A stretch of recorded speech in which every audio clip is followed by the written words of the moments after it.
Bincang bersama. Hai semua listeners, balik lagi dalam podcast Bincang Bersama. Kali ini kita akan ngobrol-ngobrol sama sosok yang pastinya sudah cukup familiar ya, malang melintang di layar televisi dan juga layar film. Dan kali ini Audrey sudah bersama dengan Giorgino Abraham. Hai Gino. Halo Audrey, apa kabar? Sehat. Gino gimana? Tuhan, good, I'm good, terima kasih. Yes, dan hari ini kita akan ngobrol banyak tentang film yang akan rilis ya dalam waktu dekat, film yang cukup unik dan membawa perspektif baru menurut Audrey. Tapi sebelumnya kita mau main game dulu, boleh nggak? Boleh, apa itu gamenya? Oke, kita mau uji ingatan Gino gitu ya, karena kan sudah aktif di industri entertainment sejak umur 17 tahun, benarkah? Kira-kira ya setahun lah setelah Indonesia merdeka lah. Legend kamu. 2000 berapa ya? 2011, 12. Oke, berarti ya sekitar segitulah ya. Segitulah ya. SMA.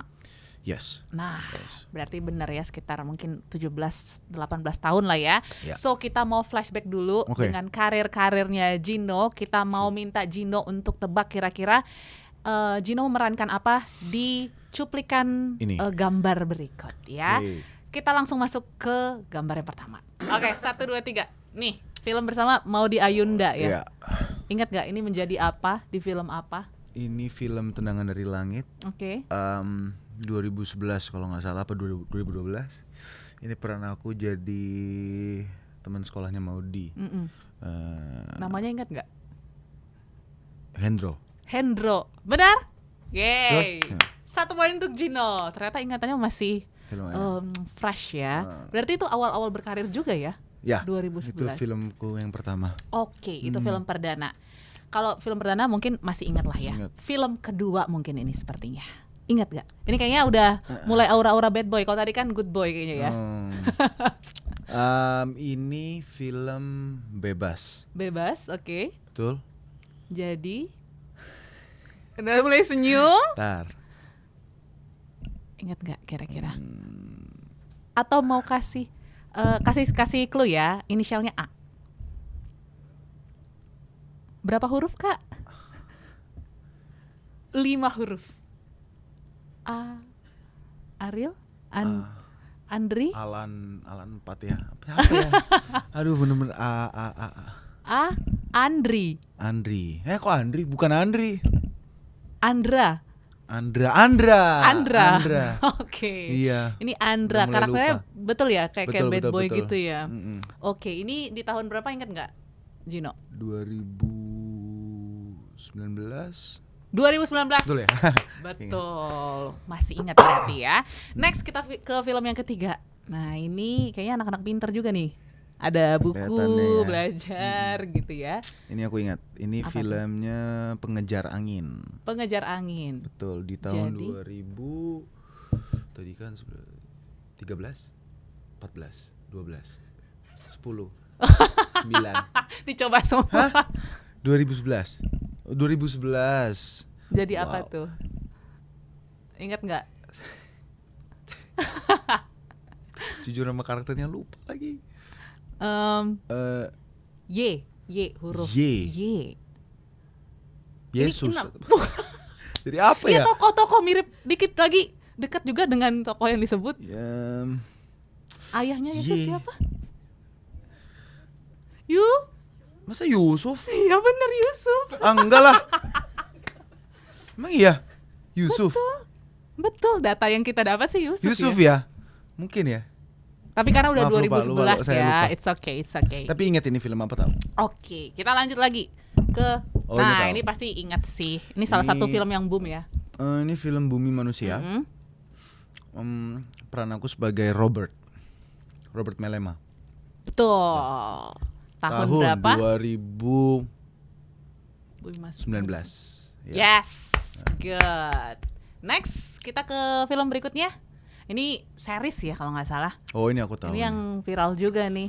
Ini di 2023. 2024. sorry. Oke. Ya ini 2025. 2024 jangan salahkan aku selingkuh. Yes. Sebagai Dimas. Oke. Mhm. Yang terakhir ada? Oke. Nggak ada. Ada kan? Ada ya. Ini yang paling fresh kayaknya ya. Ini sih tidak mungkin lupa ini. Tidak mungkin lupa karena ya. ini salah satu project favorit aku juga. Oke. Ini salah satu cuplikan dari film yang akan tayang sih sebentar lagi. Ini karakter aku sebagai satu film ini judulnya Jangan Panggil Mama Kafir. Oke. Sebagai perlu dibocorin sebagai siapa? Perlu dong. Aku sebagai Fafat. Sebagai Fafat di Betul. film Jangan Panggil Mama Kafir yang akan rilis di bulan Oktober ya. Ya, tanggal 16. Betul. Nah, sebelum kita bahas ke film ini karena kan tadi Gino juga bilang bahwa ini adalah salah satu project favorit. Cuman kita mau flashback dulu nih Boleh. perjalanan karir. Mhm. Kayak tadi aku bilang ya, dari umur 17 tahun mungkin ya, sekitar segitu ya. Segitu 17 tahun akhirnya memulai industri entertainment. Sebenarnya awalnya itu kenapa? Karena kan kalau nggak salah kamu dulu sempat tinggal di Aussie juga ya? Betul. Aku dulu sempat tinggal di Melbourne dan kita sudah pindah satu family ya for good ke sana. Dan jadi selesai kelas 6 SD, aku pindah tuh ke Melbourne sama family. Oke. Di sana kita udah pindah ke sana karena papa dapat kerjaan di sana. We moved there for good. Kita udah dapat permanent residence. Stay di sana. Terus ya sudah dari sana nggak ada pemikiran untuk balik ke Indonesia. Oke. Aku menekuni sekolah di sana. Terus fokus sama sepak bola karena aku mau jadi pro. Oh, oke. Mau jadi pro, emang mimpian aku sih. Tiba-tiba aku lagi liburan ke Jakarta, mulailah ditawarin coba casting gitu. Sedangkan aku belum tahu tuh casting apa. Dan pertama yang mengenalkan aku sama industri ini sebenarnya keluarganya Randy Pangalila, salah satu pemain kita juga gitu yang udah nggak asing lagi pastinya Kak Randy Pangalila. Kebetulan papanya Randy sama papaku tuh udah kayak keluarga gitu, sahabat banget. Dan dari situ dikenalin, coba deh casting Gino. Apa itu casting? Nggak tahu. Akhirnya coba berapa kali, selama 2 minggu sih, lagi liburan sekolah gitu. Coba. Pas balik ke Australia tertarik gitu. Oh, oke. Jadi itu ya awal mula pintu gerbang di industri ini terbuka. Ternyata ada peran dari ayahnya Randy juga ya. Kita flashback lagi ya sedikit. Boleh. Ini ada beberapa foto-foto Gino sewaktu muda, walaupun sekarang juga masih muda sih ya. Kita next, masih ingat gak ini masa-masa kapan ya? Oke. Ini di mana, di Indonesia ya? Ya. Di Indonesia ini lagi syuting sinetron, salah satu project. Waktu itu udah tahun berapa, udah lama banget. Film ini, sinetron ini judulnya Aku Anak Indonesia. Ya. Masih ingat ya? Masih ingat. Karena ada. Iya. Aku ingat foto ini karena ini aku ingat panas banget lokasinya. Oh, karena pantai ya kayaknya. Itu terlalu panas dan ya panas banget. Dan kita syuting seharian. Full itu dari subuh ketemu pagi hari. Parah banget lah. Tapi ya. Ini awal karir berarti ya. Oke, next ke foto berikutnya. Ini kira-kira masih umur berapa nih Gino di? Aduh, nggak tahu ini ya, jujur aku agak lupa. Ini 2000 kayaknya ini 14 mungkin ya kalau nggak salah. 14 ya. Oke, dengan style rambut yang masih seperti ini ya, belum jadi Gino yang gondrong. Betul. Next.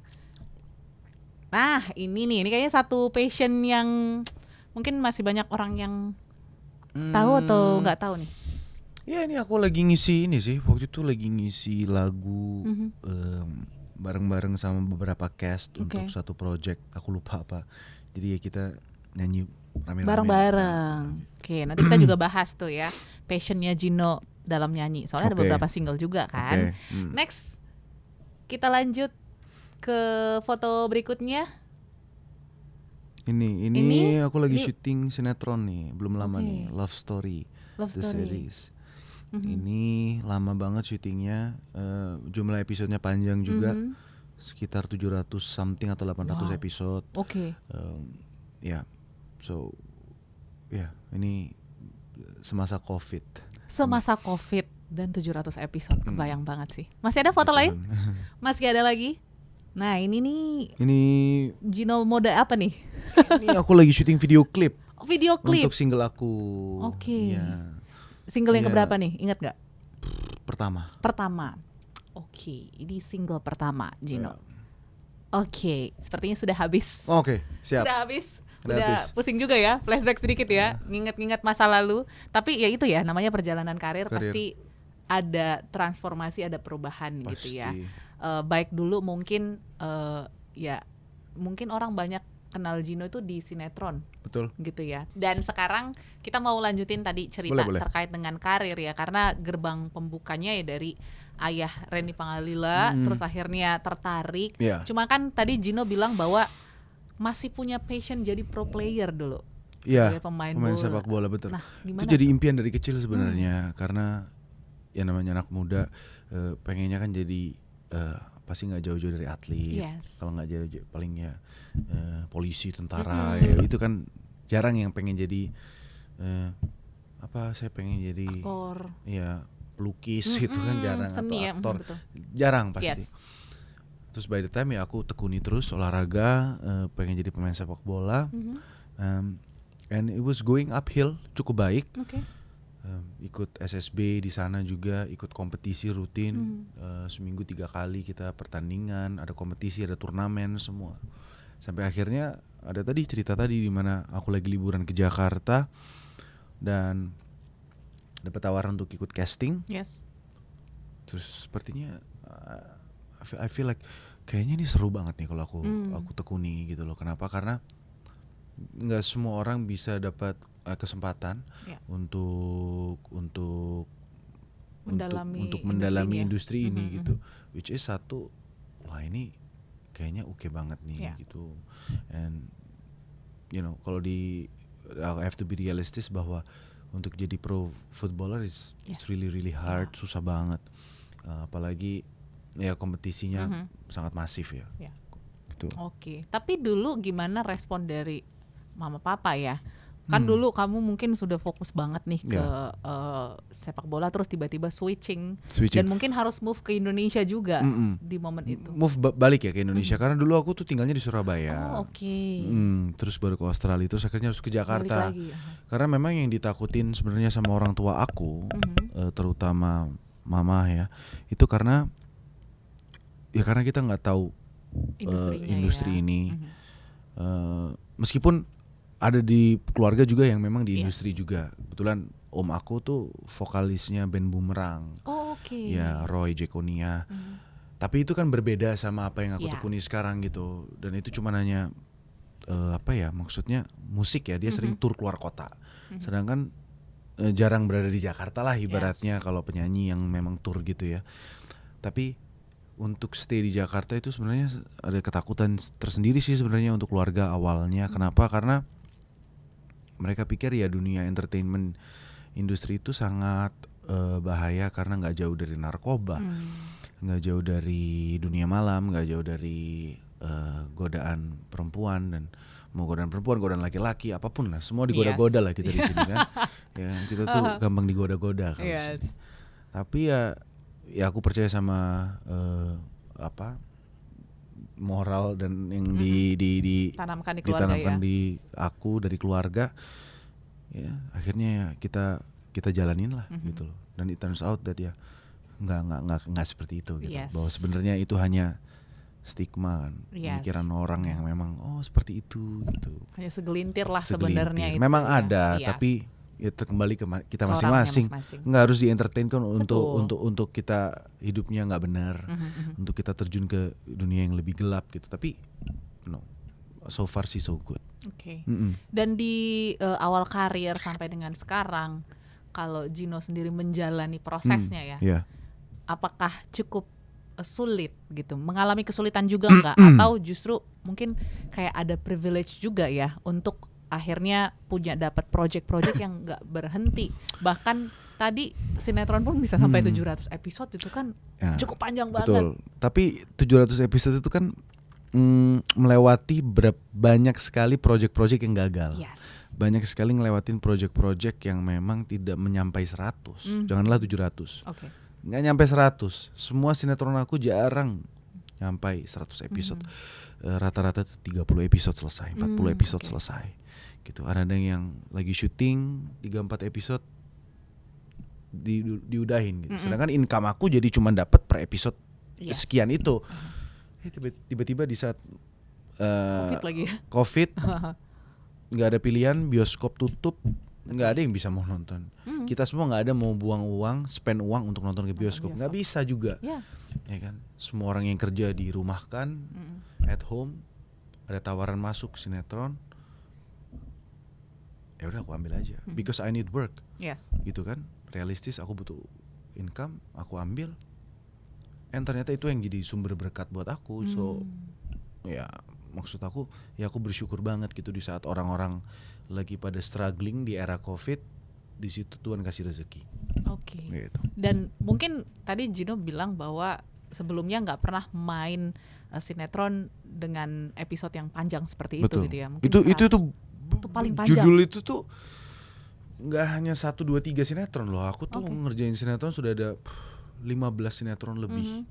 Hampir 20 sinetron seingat aku tuh dengan judul beda-beda. Dan banyak dari itu tuh yang memang tidak sesuai ekspektasi aku atau sesuai ekspektasi PH dan juga stasiun gitu. It's always under the expectation. Cuman ini tiba-tiba Love Story the Series pecah 700 dan dari situ banyak orang yang jadi apa ya? Aku jadi mengapresiasi gitu loh, bahwa maksudnya sometimes kita bisa dapat berkat di saat kita lagi nggak siap aja. Wah, keren sih. Dan pastinya ketika momen itu datang, itu kan proses mempersiapkan dirinya itu berjalanan, beriringan dengan proses 700 episode itu. Gimana Gino menghadapi itu? Karena kan pasti sebelumnya belum pernah mengalami sepanjang ini episodenya, terus juga mungkin ada capeknya, lelahnya juga pasti. Di tengah perjalanan gitu, mau mundur juga nggak bisa. Gitu. Benar. Jadi gimana di saat kita jalankan sinetron Love Story the Series ini, ya udah aku pengen jalan aja, yang penting mau dapat berapa episode ya sudahlah. Jalan, yang penting aku dapat income terus. Tiba-tiba stabil. Not the best sinetron ya di momen itu, tapi selalu menjadi top 3, top 5 sepanjang 2 tahun perjalanan project ini. Selalu it's there, stabil gitu. Akhirnya rutin jalan terus, syuting, ya akhirnya wah gila ini gak selesai bro. Capek juga gitu. Maksudnya bukan capek sama dapat uang, tapi capek sama gue gak ada kehidupan. Bolak-balik lokasi 2 tahun gitu loh. Bahkan aku stay di salah satu resort karena COVID itu. Kita biasanya sinetron pulang, kita project apapun kita pulang pergi. Lokasi pulang. Ini enggak, kita dalam 2 tahun, hampir 2 tahun itu kita dikurung. Di dalam satu resort yang memang enak sekali. Di daerah Ciawi, Caringin, Bogor sana. Ya bisa pulang, tapi tuh kayak sempat ada waktu kayak bener-bener 2 bulan itu stuck di situ. Sisanya itu ya kalau mau pulang ya dari sana ke rumah gue di Bintaro. Jauh banget. Nggak worth it buat aku pulang pergi, pulang malam. Betul. Terus pagi harus syuting lagi, tapi gue mau ke Bintaro, perjalanan 1 jam lebih. Terus berangkat juga nanti 1 jam lebih, capek di jalan. Betul. Jadi aku paling pulang seminggu sekali gitu, atau bahkan bisa 2 minggu sekali. Tapi jadi capek, lelah, karena gila rutinitasnya sama.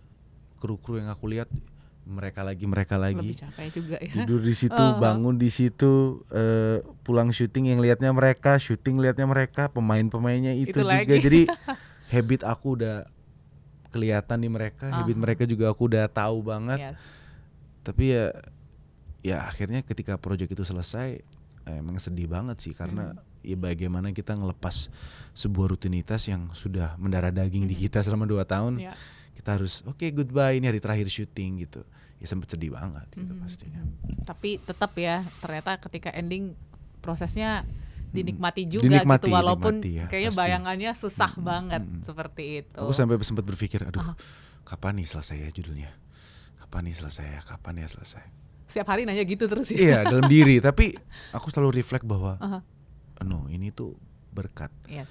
Kamu pengen mengimpikan untuk punya episode yang panjang. Dari berapa tahun kamu berkarya belum pernah dapat.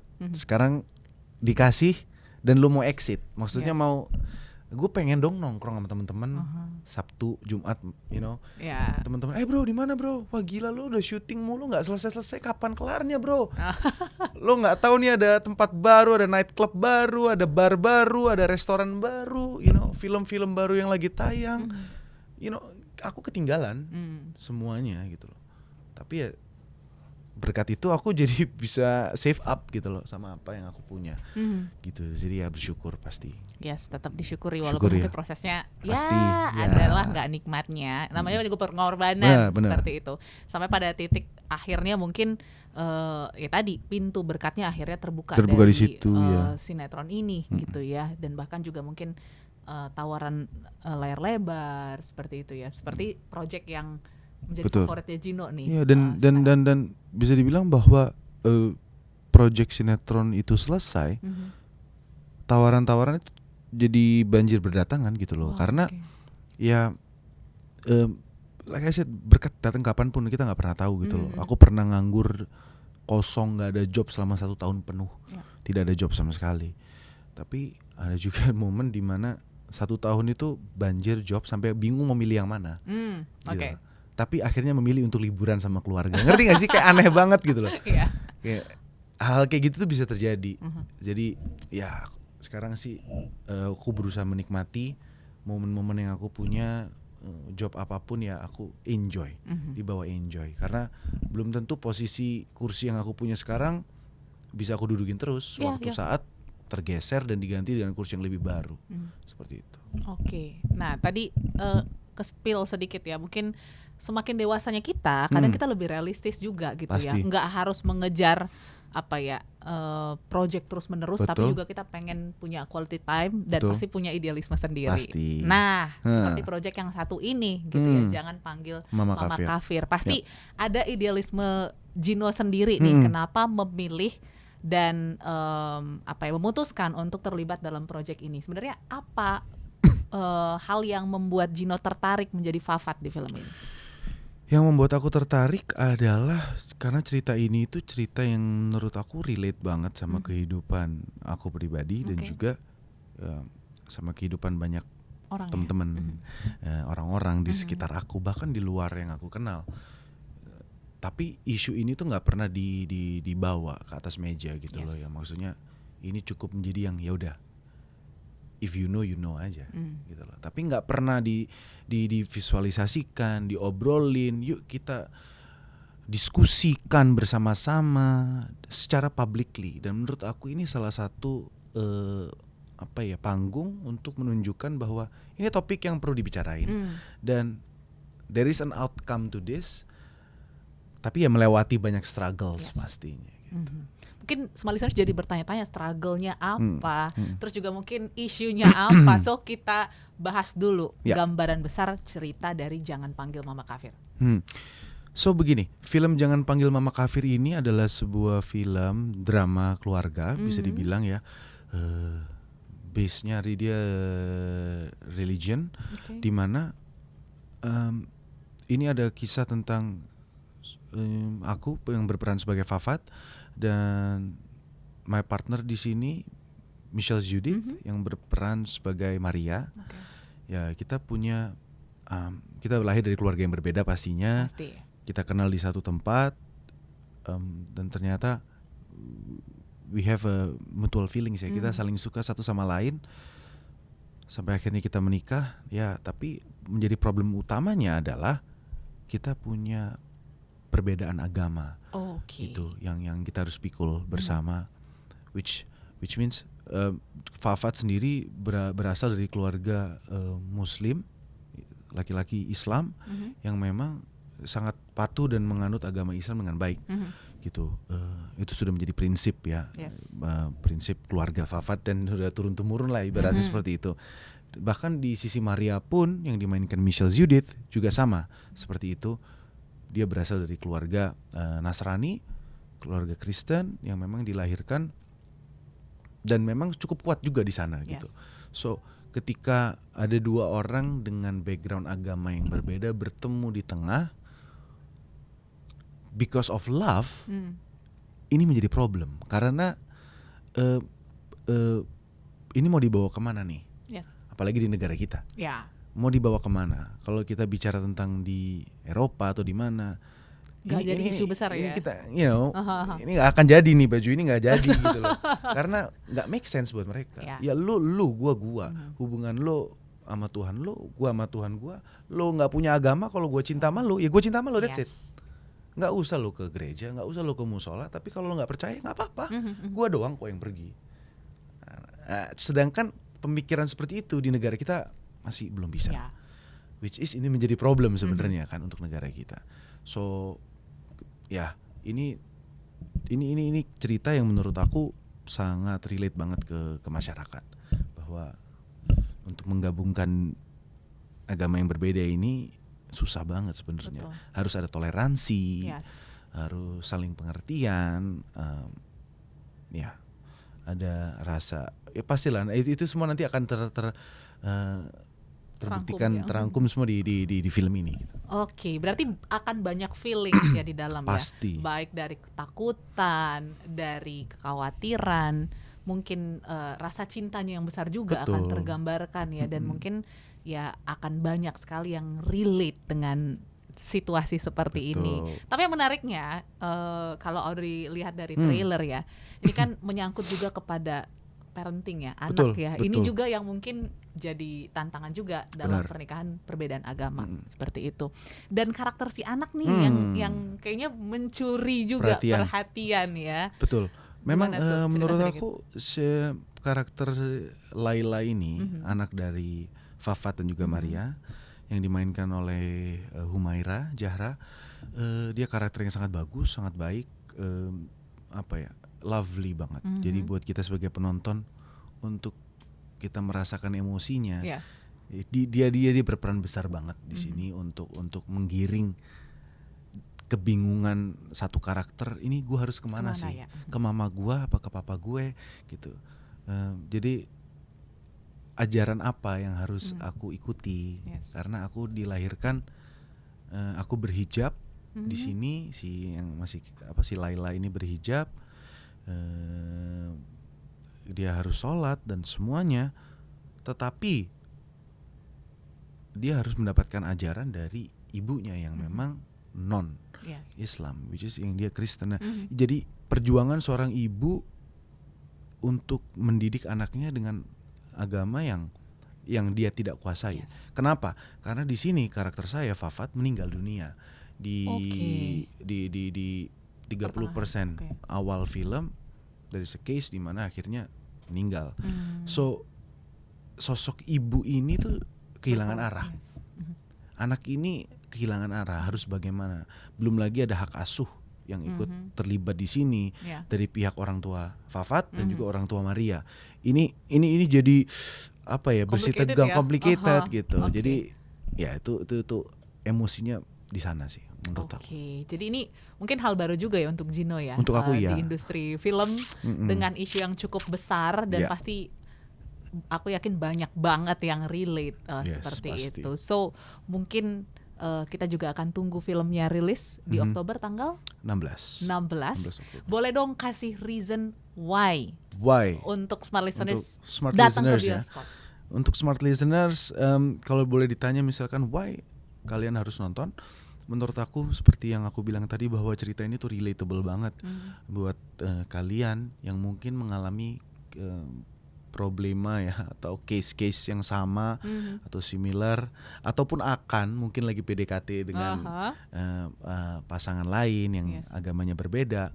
Ini worth to consider juga sebenarnya, perlu dipertimbangkan, tapi nggak perlu kita takuti juga menurut aku, asalkan ada toleransi yang besar. Itu penting karena memang ya kita nggak bisa, itu kembali ke ego sih. Bagaimana nanti kalau kita punya anak ini mau dibawa kemana gitu, religionnya mau dibawa kemana, ke kiri apa ke kanan gitu. Ya jadi itu sih menurut aku, untuk smart listeners wajib sih untuk nonton film ini dan dijamin akan memberikan emosi yang luar biasa, kesedihan, haru, ya ada sedikit love story di sini tapi bukan menjadi garis utama ya kayak gitu, seperti itu sih. Oke, tapi untuk teman-teman yang mungkin gak relate juga pastinya akan mendapatkan perspektif toleransi ya. Supaya kita lebih belajar lagi menerima perbedaan-perbedaan di sekitar. Betul. Supaya gak ada judging, gak ada pandangan-pandangan sebelah mata. Betul. Akan case-case yang terjadi di sekitar kita. Yes. So wajib datang ke bioskop di tanggal 16 Oktober. Akan ada keseruan antara Giorgino, Michelle Zudit dan Humaira ya. So thank you Gino, sukses untuk filmnya, semoga sukses karena ini akan menjadi mungkin menjadi solusi juga ya untuk teman-teman yang sedang mempertanyakan hal ataupun case seperti ini. So kita pamit dari podcast Bincang Bersama, sampai jumpa dan sukses untuk Anda. Bincang Bersama.